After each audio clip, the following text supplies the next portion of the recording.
When looking to improve energy efficiency of a home, doors and windows are an important consideration. Take for example this 1950s ranch home with a solid wood raised panel door and integrated side light to the right.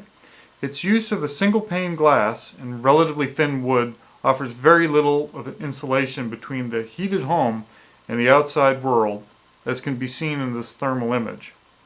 Note that the side light is particularly bad because the Stormdoor does not cover it.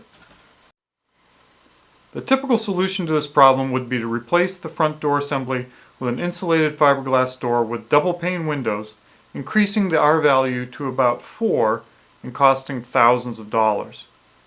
But is it possible to achieve even higher efficiency at lower costs?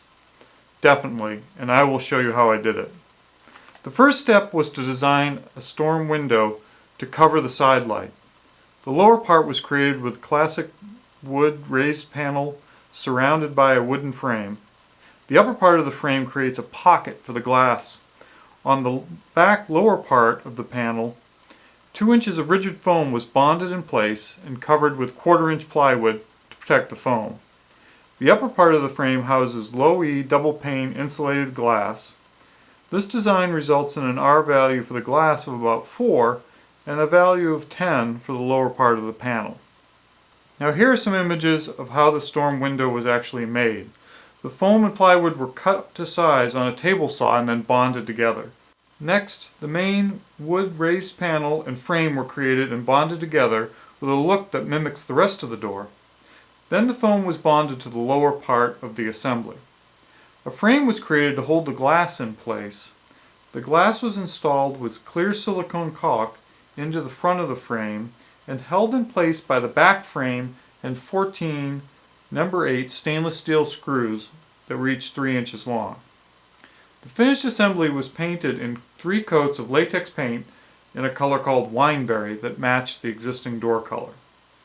To complete the assembly, D-shaped weather stripping was bonded to the outside edge of the new storm window so it would seal against the existing frame of the house. Prior to installing the window assembly, an infrared temperature measurement was made on the inside of the existing side light. The temperature was 55 degrees Fahrenheit. After installing the new storm window and waiting an hour, the measurement was repeated and found to be a much more comfortable 66 degrees Fahrenheit.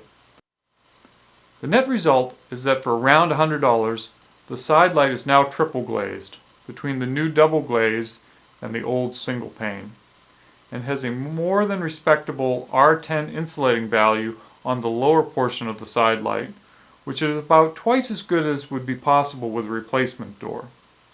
As for the insulation of the door itself, that will be a project for another day.